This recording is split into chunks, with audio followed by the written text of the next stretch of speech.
Je disais il y a quelques temps, je me suis intéressé aux crypto-monnaies. Donc j'ai lu des articles, j'ai fait des recherches, je me suis inscrit sur un site de trading. Et quelques jours plus tard, j'ai commencé, quand j'allais sur Instagram, à voir des stories sponsorisées sur les crypto-monnaies.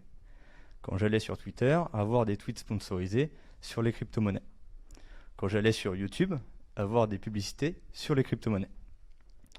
Et là, vous voyez pourquoi j'ai utilisé cette image d'œil avec des 1 et des 0, parce que j'ai eu un sentiment de me sentir espionné. Je me suis senti espionné.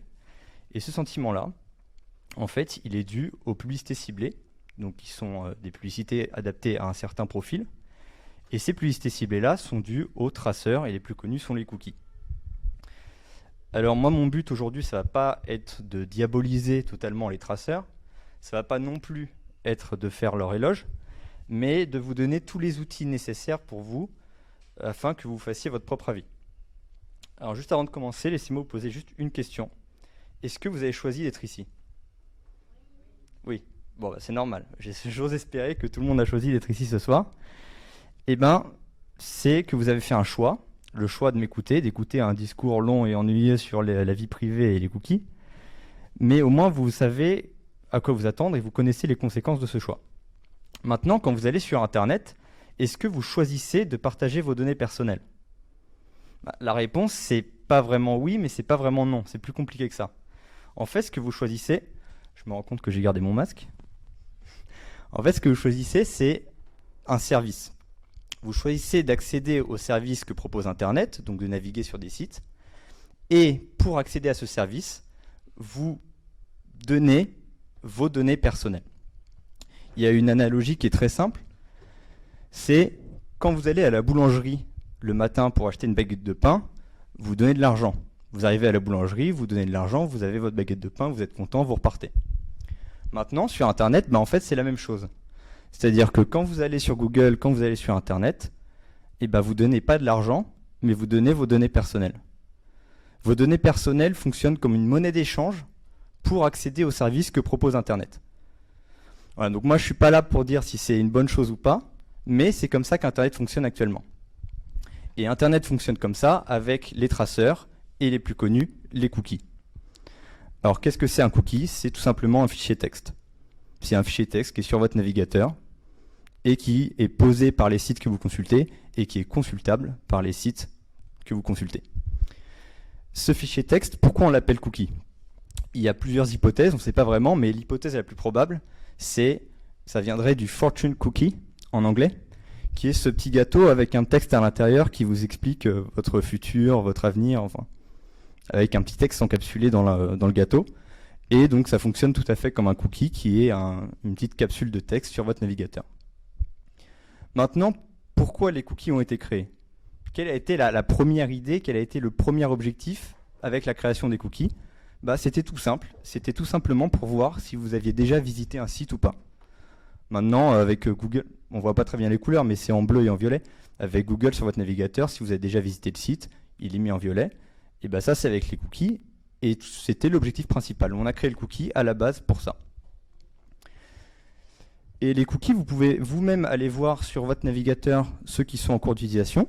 Ici, un exemple avec Facebook.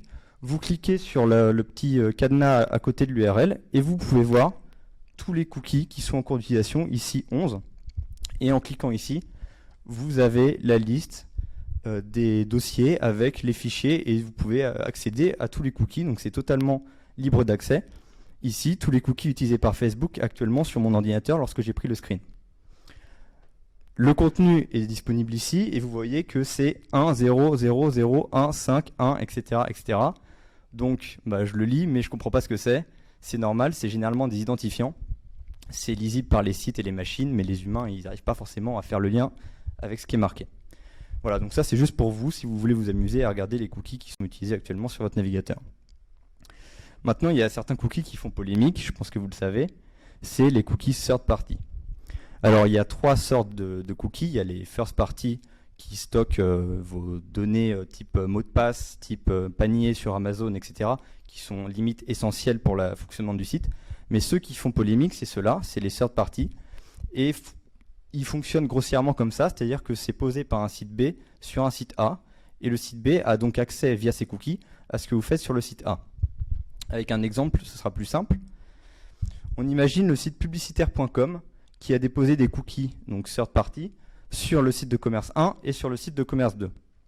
Eh bien, un utilisateur qui irait sur le site de commerce 1, qui ferait ses petites navigations, ses petites affaires, et qui va ensuite sur le site de commerce 2, eh bien, le site publicitaire, il peut voir tout ça. Alors que l'utilisateur en question n'est jamais allé sur le publicitaire. Et c'est pour ça que ça fait polémique, c'est-à-dire qu'un site sur lequel vous n'êtes jamais allé a accès à ce que vous avez fait sur d'autres sites. Et donc, comme ils font polémique, il y a une réglementation. Il y a quelques temps, quand vous alliez sur Internet, quand vous allez sur un site Internet, il fallait limite forcément accepter les cookies pour pouvoir continuer. Vous aviez ce genre de banderole, pour continuer à consulter ce site web, veuillez accepter les cookies s'il vous plaît. Et pas le choix de refuser, c'est accepter, sinon vous partez. Et bien maintenant, avec le RGPD, tout le monde en a parlé, le règlement sur la protection des données personnelles, les sites sont obligés de vous présenter ce type de banderole. Ici, le site du gouvernement, donc qui bien évidemment respecte le RGPD. Ce type de banderole avec un bouton tout accepter et un bouton tout refuser, ou même personnaliser et accepter certains cookies et pas d'autres. Ça, c'est une c'est une mesure qui a été adoptée par le RGPD et qui est présente depuis le 1er avril de cette année. Vous avez sûrement remarqué que ça change de normalement. Et donc, il y a certaines règles à respecter de la part des sites avec ce genre de mesures. En fait, une des règles principalement, c'est qu'il faut que le bouton tout accepter et le bouton tout refuser soient aussi simples d'accès l'un que l'autre. C'est-à-dire qu'il faut la même quantité d'effort pour cliquer sur un bouton que pour cliquer sur l'autre bouton. Une autre règle, c'est qu'il ne faut pas qu'il y ait une mise en valeur plus importante d'un choix plutôt qu'un autre. Donc ici, on voit que sur le site du gouvernement, c'est tout à fait respecté. Et c'est normal puisque c'est quand même le gouvernement. Mais maintenant, on va voir qu'il y a certains sites qui ne respectent pas ça. On peut tomber sur ce genre de banderole où on voit clairement une mise en valeur d'un choix plutôt que l'autre, avec le bouton tout accepter qui est ici en gros visible, et le bouton tout refuser qui est intitulé continuer sans accepter, qui est en tout petit à droite. Mais donc ça ne respecte pas la règle de mise en valeur des informations, mais au moins il y a la même quantité d'effort pour cliquer sur le bouton plutôt qu'un autre. Il y a certains sites qui vont encore plus loin que ça et qui vous proposent ce bandeau-là où c'est accepter ou en savoir plus. Il n'y a pas d'option de refuser, donc c'est-à-dire que c'est un clic pour accepter et pour refuser, on ne sait pas trop. En cliquant sur en savoir plus, on arrive sur ce genre de liste, donc avec quand même des informations au-dessus. Là, je suis en bas de la page. Il faut dérouler avec tous les cookies utilisés par le site. Et une fois qu'on arrive tout en bas, on a le bouton refuser tout. Là, on a clairement non seulement une mise en valeur d'un choix plutôt que l'autre, mais en plus, il y a une grosse quantité d'efforts relativement à faire pour tout refuser par rapport à la quantité d'efforts qui est nécessaire pour tout accepter. Donc si vous allez sur ce genre de site, sachez qu'il ne respecte pas le RGPD. Donc vous pouvez continuer si vous savez à quoi vous attendre et si vous êtes conscient de tout ça, vous refusez, etc. Ça demande un petit peu plus d'efforts. Mais au moins vous savez que ce site-là, il n'est pas forcément net par rapport à ça. Maintenant vous voyez qu'il y a eu pas mal d'actions, d'amendes qui ont été prises à l'encontre de pas mal de sites, et pas des moindres. C'est parfois les GAFAM, parfois d'autres. Mais ça vous montre que s'il y a une loi, elle prévient, mais elle ne guérit pas. Ou du moins, elle sanctionne. Mais ça ne veut pas dire que vous êtes totalement protégé. Donc il faut quand même faire attention. Ce n'est pas parce qu'il y a le RGPD et qu'en Europe, on a la chance d'avoir ça, qu'il faut se permettre de tout dévoiler sur Internet et que vous êtes totalement libre par rapport à ça. Il faut quand même faire attention et quand même être conscient qu'il y a certains sites qui sont parfois frauduleux. Maintenant que vous êtes au courant du coup de toute la réglementation et la législation autour de ça, qu'est-ce que vous, à votre niveau, vous pouvez faire pour régler ces problèmes et surfer sur Internet de manière plus ou moins sécurisée? Il y a plusieurs choses que vous pouvez faire. Tout d'abord, il faut juste savoir que supprimer les cookies, notamment les cookies tiers, ça ne supprime pas les publicités, ça va juste supprimer le traçage de votre activité et donc, parallèlement à ça, les publicités ciblées. Maintenant, vous avez deux choix. Soit vous voulez avoir de la publicité ciblée, si par exemple vous voulez partir en vacances en Grèce et vous voulez avoir plein d'offres sur la publicité sur les voyages en Grèce, accepter tous les cookies tiers, il n'y a pas de souci. Vous savez ce que vous faites au moins. Maintenant, si vous ne voulez pas être suivi, être tracé et avoir de la publicité ciblée, il y a plusieurs choses que vous pouvez faire.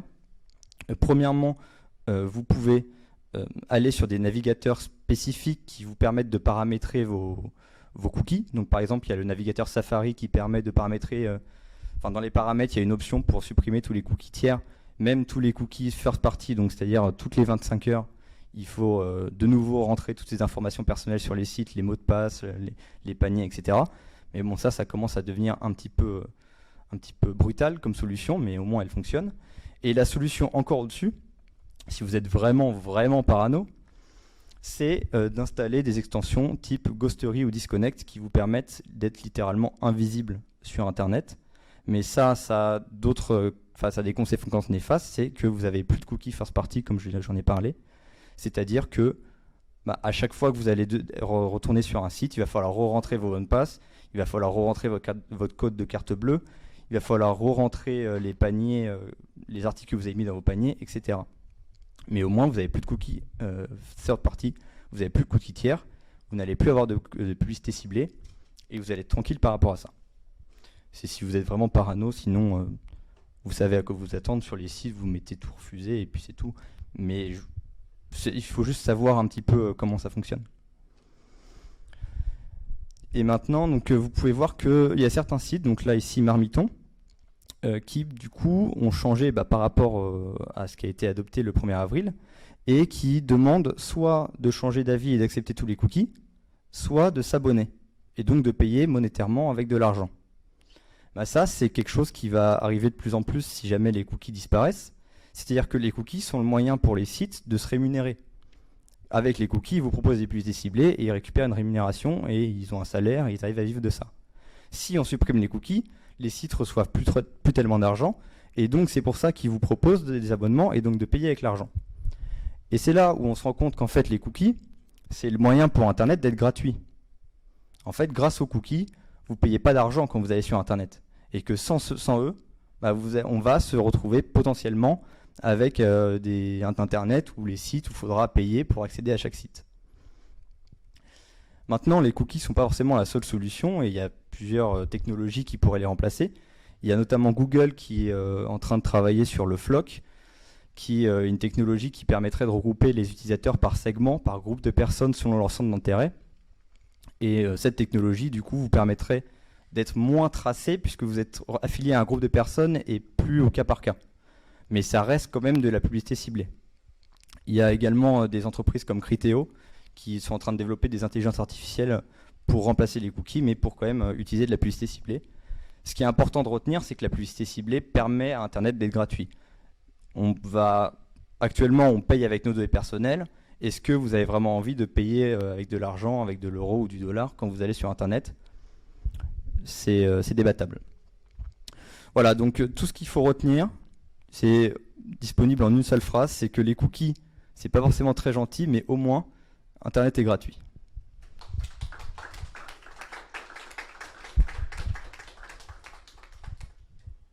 Si vous avez des questions.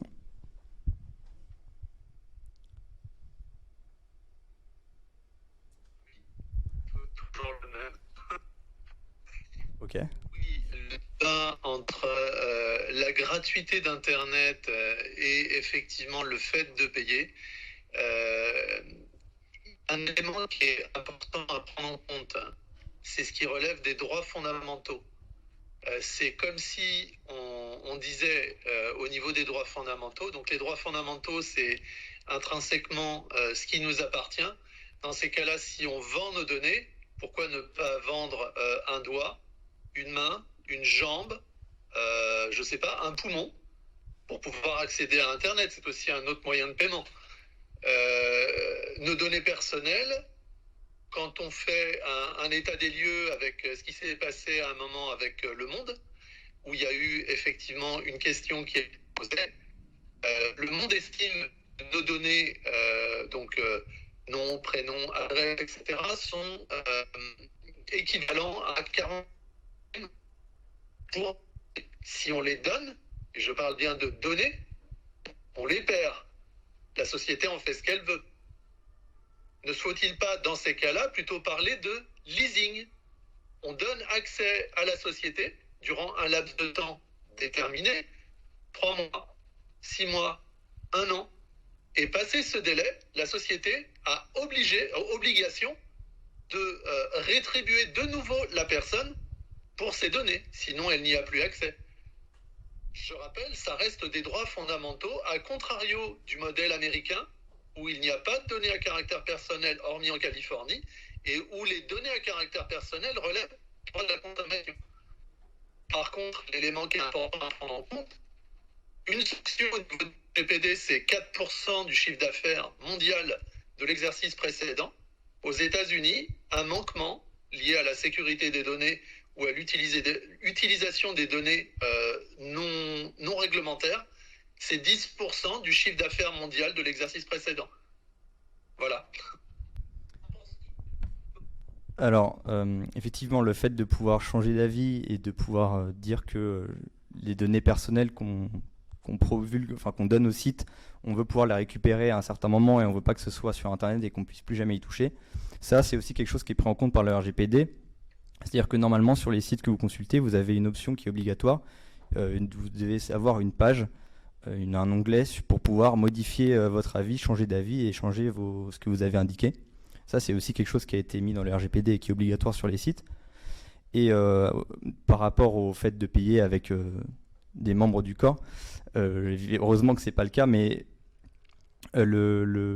l'important en fait, c'est effectivement le choix et le fait d'être conscient de ce qu'on fait et de donner si jamais on partage ces données, d'être conscient de les partager et de pouvoir changer d'avis. Et je suis d'accord que c'est un droit totalement fondamental, mais c'est aussi indiqué dans le RGPD. Est-ce qu'il y a d'autres questions?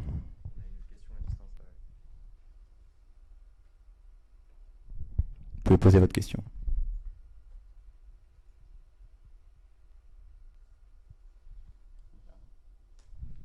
Clément, t'as pas entendu? T'es en mute. Est-ce que vous m'entendez? Ouais. Ok, super. Ok, donc merci pour ta présentation. C'est un sujet qui est hyper intéressant. Maintenant, j'ai remarqué que souvent quand on parle de ce sujet à notre environnement, à des gens qui sont peut-être un peu moins technophiles, on a une réponse qui revient souvent, c'est j'ai rien à cacher. Voilà, c'est ce que répondent les gens en général. J'ai rien à cacher. Tant pis quelque part si les grandes entreprises prennent et revendent mes données. Et selon toi, quelle solution on pourrait apporter pour plus sensibiliser les gens à la protection de leurs données personnelles? Merci. C'est une très bonne question. En fait, effectivement, il y a pas mal de gens qui pensent ça et jusqu'au moment où elles se rendent compte que elles ont des publicités comme elles se sentent espionnées, comme moi j'avais expliqué au tout début, ou alors qu'elles ont vraiment quelque chose à cacher et que ça leur est montré au bout du nez, je pense qu'elles se rendront compte qu'effectivement c'est pas forcément la vie en rose. Maintenant, qu'est-ce qu'on peut faire pour les sensibiliser? Je saurais pas forcément répondre à cette question. Je pense que c'est vraiment juste une question de leur montrer un petit peu les réglementations, toutes les dérives qui sont possibles, et de leur faire ouvrir les yeux en fait par rapport à ça, tout simplement. Je voudrais ajouter un élément de réponse pour avoir travaillé sur le sujet, avec un exemple qui touche tout le monde. Le fait de pouvoir profiler les personnes peuvent permettre, entre autres, de connaître leur orientation politique. C'est des informations qui sont possédées par différentes plateformes, comme par exemple Facebook, et ces plateformes les vendent. Ce qui peut faire qu'on se retrouve dans une situation où on peut avoir la Russie qui peut envoyer des publicités ciblées ayant pour but de décourager les gens à voter à une population considérée comme démocrate il y a de cela quelques années. Et il n'y a pas besoin d'avoir quelque chose à cacher pour pouvoir se faire manipuler sur la base de notre profil.